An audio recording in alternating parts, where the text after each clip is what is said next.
perfect kind of challenges for the New Day. Yeah. Well, the match itself, I mean, it was what it was. It wasn't, overly long, 6 minutes, 40 seconds officially. For me, I mean, I liked the overall. I thought this was solid. They kept the action going. The pacing was okay, but the booking it just felt a little bit off to me towards the end. So overall, I gave this match, Matt, a 3 stars for me. This was a 3 stars, start of the night kind of match. What was your sum up of the match and ratings for it, Matt? I gave this one a 3.5, purely because, like, the extra half, because this is the best showing I've seen from Gallows and Anderson since they came in here. They really turned on the wrestling, which we know they can do, but they haven't really had a chance to do that yet. Mm-hmm. Yep, fair enough. Okay, so that finished that match. Then where do we go? Oh, we went to now this interview, Matt. I've got to say, I was a little bit I was a little bit weird about. I mean, I don't know that TJ Perkins. I mean, how good this guy is on the mic, I don't know, but I felt he was a little bit exposed on this interview with Tom Phillips. I mean, I don't know what they were doing if they knew this was it. It just didn't come across that great. Was that just me thinking that way, or did you feel that as well? Well, I'm kind of familiar with a little bit of work that he did in TNA. When they would let him do a bit of work on the mic and that, and it never really came across strong. I'm not sure whether that's something that he's never really worried too much about, because a lot of the work that he's done hasn't really needed to be involved in a mic. He just goes out there and does it in the ring. Sure. But it's definitely something that in the WWE you have to work on. Yeah.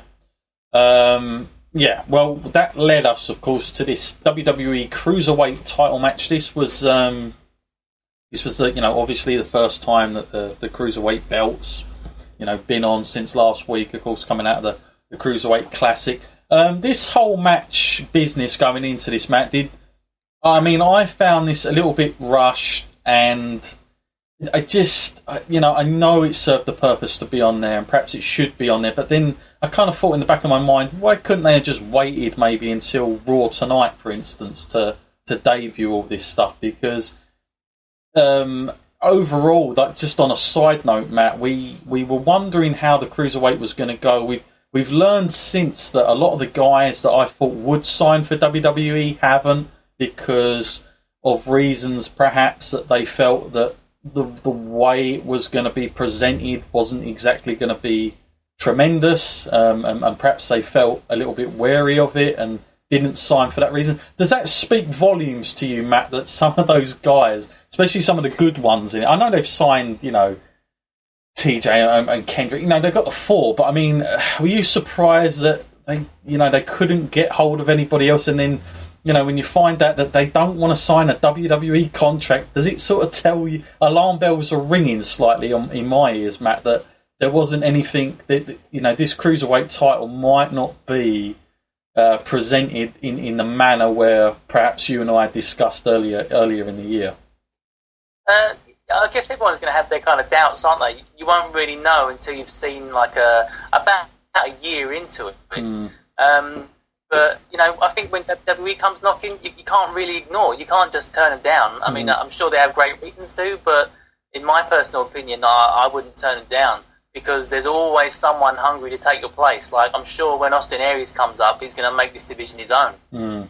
Yeah, I kind of feel now that obviously Brian Kendrick is a great character wrestler, but they're going to need a bit more of them in this division to get it over on WWE TV, because it's one thing to do that stuff in the sort of NXT sort of arena and that sort of vibe, but when you're in amongst the whole of Raw, it's going to look different. A few things noticeable here, Matt. I don't know if you noticed it as I did, and I know a lot of our fans emailed in. They said, "Did we notice the quick change in the colour of ropes? Like they changed the ropes for this match." I don't know how I feel about that. I felt slightly like I don't know if I really want them to do it. I feel like they're kind of. I know that it's its own thing, but then we really have to go to those heights to say this is the cruiserweights? You're definitely watching the cruiserweights. What was your feelings on that, Matt?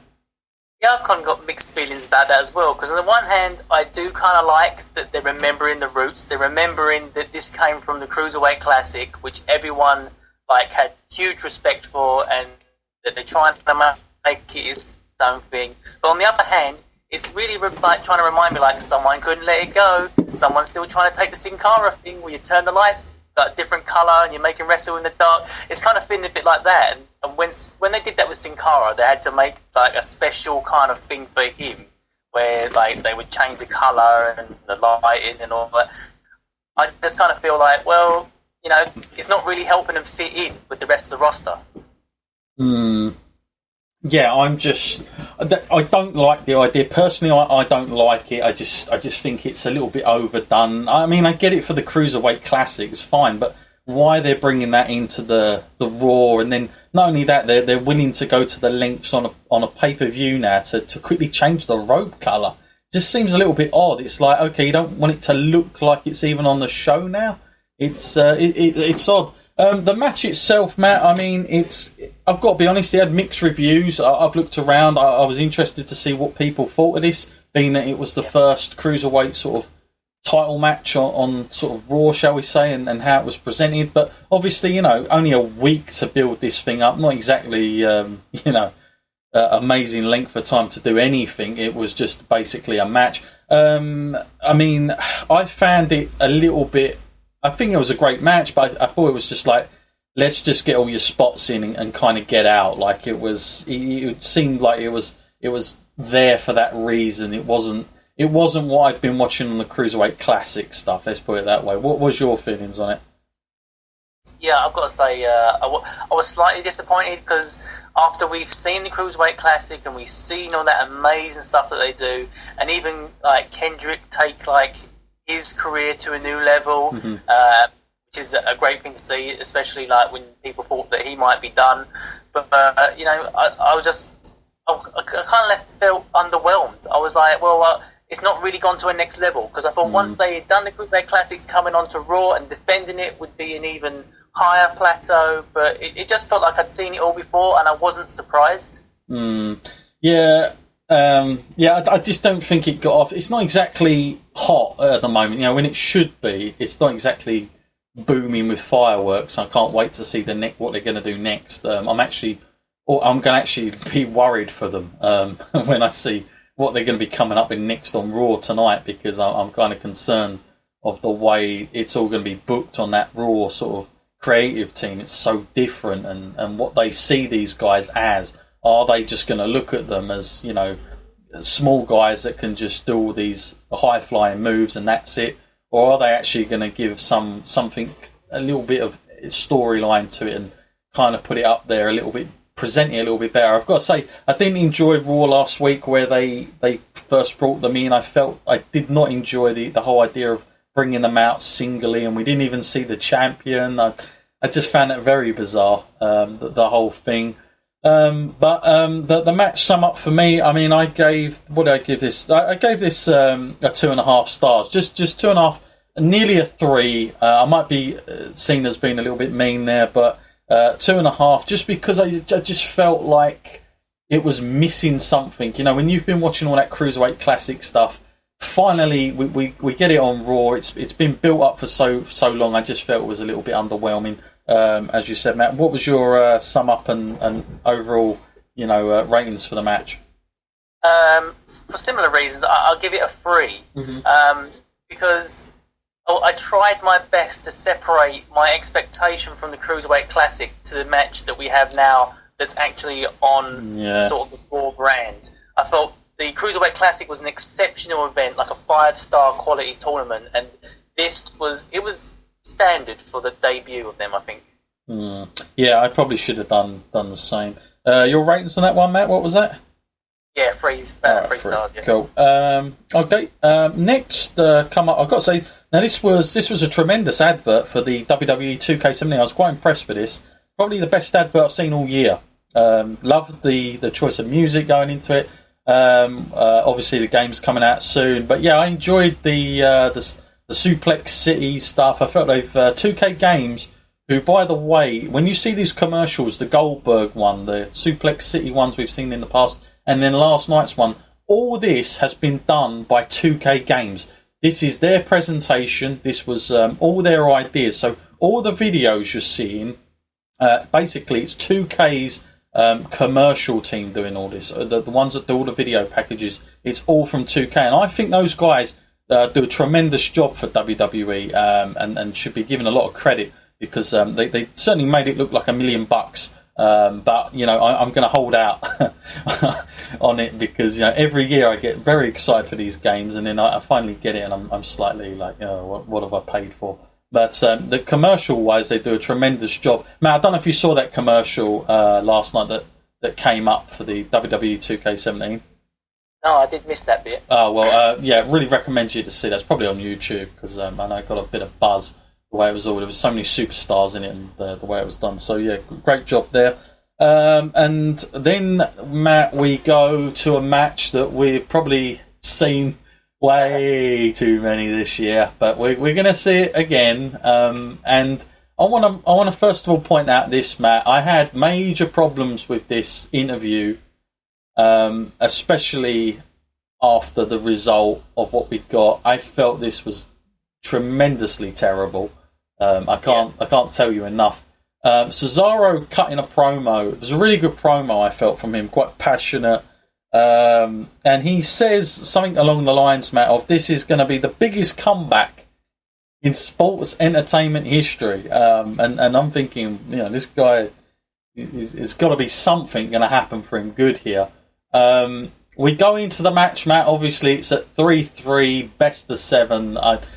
You know, honestly, best of 5 is enough, but best of 3, but no, best of 7. Gotta have 7. I mean, why not have 20 soon? You know, why not just do that and just have done with it? But going in, Matt, I had very low expectations on this, because I've seen it so many freaking times, and now we get to see it again. I've got to say, I was surprised that I felt both guys really worked well, and I was pleasantly surprised with the match itself. What was your view on going into this match? I mean, obviously, you've had enough of it by this time, but going into it and actually the match itself. Yeah, well, I've got to say, I was massively surprised as well. It felt like all the words that had been said, you know, like, oh, you're not good enough, or you got to prove yourself, and all that, for the past few weeks, it really didn't mean much. But I guess they knew it was going to come down to this, and this is where it really did matter. And for a guy like Cesaro, whose future is really quite uncertain, you know, it shows you just what a professional that he is, that he can go out there and just give it his all, and he didn't get disheartened, and he still gives the company everything, you know, despite being overlooked numerous times. And Sheamus, yeah, we know he's an incredible worker as well, and I was just hugely impressed. I mean, if we hadn't had all those other matches, this could have instantly been like the best match of the night. It's just we've seen it too many times. Yeah, I mean, like I said, I was surprised with the match. I liked it. I felt there were some good moments in it. I think for a match that's been on so much, I think both guys pulled it out, you know, very well. I mean, listen, both of them individually, I like both of them. You know, people often knock Sheamus because the guy hasn't done anything for a while, but, you know, Sheamus, let's be honest, since he come back, what was it, last year with the Mohawk and all the rest of it, that character, he won the Money in the Bank, I just felt the way they booked him was just terrible. I mean, that was never going to get him over. He kept losing all the time. He was sort of struggling with Dolph Ziggler a lot in matches. They should have made him look like the big guy, but they never present him like that anymore, which is a shame, because when you first saw Sheamus turn up and face John Cena a few times, you thought, this guy, he's got something. He's a little bit of old school in him, but they just haven't done anything with the guy. Cesaro, you know, the same argument, really. This guy's had chances. He's done sort of everything you can possibly want out of a wrestler, but there's just something that isn't clicking with him and the Office. You know, the brand split. Everybody thinks to themselves, well, this is Cesaro's chance, perhaps. You know, when the brands did split, he gave that famous sort of like interview where he was half shooting, I think, that he wanted to go smack